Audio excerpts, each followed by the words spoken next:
Welcome to the Exceptionally Irresistible Show, featuring conversations with people who have demonstrated exceptional success in their lives and who have some irresistible qualities worth learning from.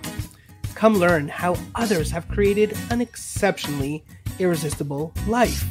You too can live an extraordinary life, both personally and professionally. So sit back, relax, grab your favorite beverage, and enjoy the show.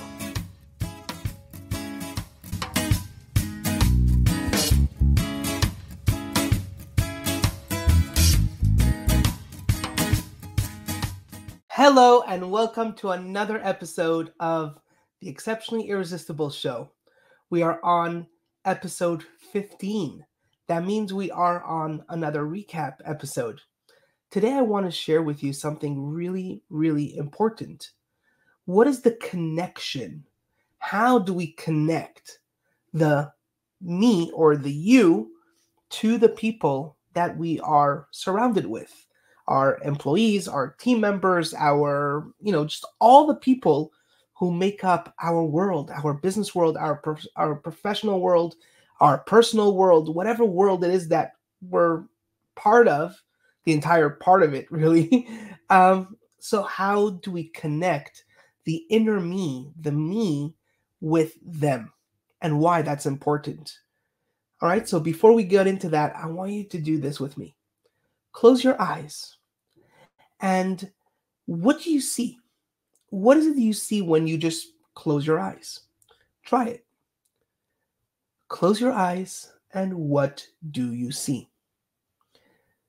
Typically, what you're going to see is just darkness, emptiness, nothing. Now you have the opportunity and the chance to fill in that blank. You have a blank slate or you have a blank canvas that you're able to paint any picture you want. Now, you give yourself the permission to paint it as you wish. Nobody's there to judge you. Nobody cares. And, well, it's your inner thoughts. It's what's hiding behind the mask of your closed eyelids, okay? So nobody sees what you see, only you. And you get the opportunity to perhaps see, a beautiful world. Everybody around you smiling, happy, successful, healthy, all these blessed, beautiful things that most people want.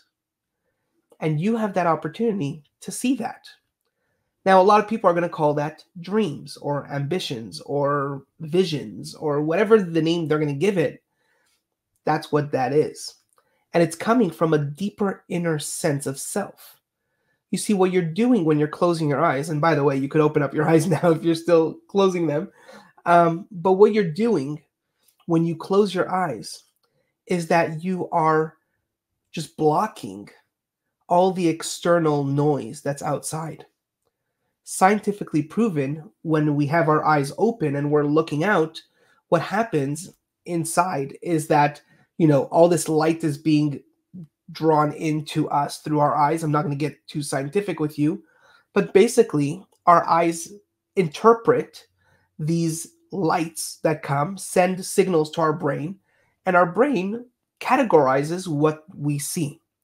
All right. So if, let's say, a wooden four-legged device that people tend to sit on or something like that, our brain is going to call it a chair. But is it truly a chair? Maybe it's a stool, maybe it's a bench, maybe it's right? So it's open for interpretation. So our eyes, whatever we see, is actually being judged by our stereotypical, whatever we have in our brains that tells us what this is and makes sense of the world that's around us. And so this is where external judgments and external factors and all these external things come and sometimes cloud our inner judgment, our inner self, what we see in our inner world. And that, my friends, is what goes on in most, if not all, people's brains and worlds and stuff. So if we, as leaders and as individuals who are trying to influence, and I mean that in a very positive way, if we are trying to influence the people who are around us, we have to close our eyes and sort of see the world through their eyes because they also close their eyes and they perhaps also have this ideal world that they want to live in. And if we consider that, then we start connecting with them on a deeper level. And this is what's super important as a leader, as an individual, as anybody really, to really find that inner, deeper connection. You see, on social media, it's very easy to hide behind a screen. On like when a lot of leaders, I've been reading this article in the Fortune magazine that these very big leaders are finding themselves lonely at the top. They feel very isolated. Well, maybe they isolated themselves in the way of climbing up that ladder. How many of us had those bosses who looked down upon us, or sat in that pedestal ivory tower, or how many people do we know say to themselves, "Oh, I need to do it all and I have to fake it till I make it," or I need to this hyper overconfidence, you know, I can't ask for help. I have to do it all by myself. You're going to hear that often, and you're going to hear that very commonly because people just tend to isolate themselves when they think that's the climb to the top. But the truth of the matter is that we are all tribal. We are people of community. We thrive in community. We need connection. The importance of marriage to many, the importance of family and friends, the importance of, social connections of some sort. Doesn't matter whether you're introvert or extrovert, you need people around you. You don't believe me? Ask Maslow. you know, it's just how we are as a human construct. And so that we cannot isolate that, and we cannot push that away, especially in our professional lives. To live an exceptionally irresistible life, we need connection, we need people. And this is what you probably heard, Mark, for example, who spoke in the last episode about people don't fall in love with you for your past or for your present or anything. They really fall in love for the future that you are thriving for. And when you connect your why to their why, and they're going to say, wow, my future is tied into this guy's future. I want to be around that person. Right. And then we had Rossi, who explained the whole idea of digging deep within and being just the kind of person that everybody else wants to be around. It's called self-leadership. The beginning of leadership starts from within. You have to lead yourself, because people today are not stupid. We have Google, we have YouTube, we have so many other things, okay? People are just not stupid anymore. The BS meter is on high alert. People are very, very informed. And so they look at you, and they look at any leader really, and they see a hypocritical approach to something. Ever imagine that you had a boss that told you to do something, and that boss themselves acted completely in the opposite way? You lose respect. That's just what happens, right? So we have to first be internally fulfilled and internally full, in a sense, to be able to lead other people and for other people to be influenced by us. Then we had what Russ was talking about, and he's all about community, and it's all about inspiration for him. And he's right, because people act upon inspiration. People will connect with you when they are inspired. So if you're not inspired, and if you're not fueled, if you're not excited, well, what purpose are they going to follow you on that, right? And Gracie, who spoke about, just being authentic who you are, and when you come in on LinkedIn or whatever, platform you're on, people want that one-on-one in connection. They want to feel that they're part of your community. They want to feel that you're part of them. You're understanding them, and you're taking the time to get to know them better. So taking us back to that visualization that we did a little bit earlier, when we're closing our eyes, can you imagine what's going on in your client's life, for example? Do you take time to meditate on your clients, what's going on? Let me give you an example. I have a client that's currently struggling with a specific challenge that he has. I did my best to help him, but the solution wasn't there. I reached out to my network and looked for people who might be able to help him. I think they could help him, but they didn't. Okay? And I constantly think about, and just by the way, this problem is beyond the purview of what I do. I'm not an expert in that particular field. And so, I do my best to help out as much as I can, but I will typically reach out to other people who are better experts than I in this particular situation. And we didn't come up to a solution. And let me tell you, this bothers me. And and every time, every day, I close my eyes and I meditate. How could I help? What can I do? I don't know the solution. So if I don't know, I need to tap in, and I'm going to keep looking, and I'm going to keep tapping on other people's shoulders, and we're just going to figure this out at some point.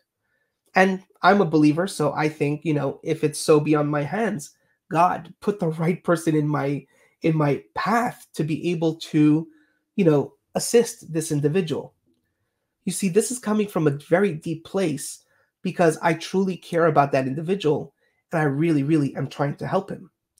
Right? So I meditate on this and I connect with him on that deeper level, and he feels it. He knows it, and that's the thing here.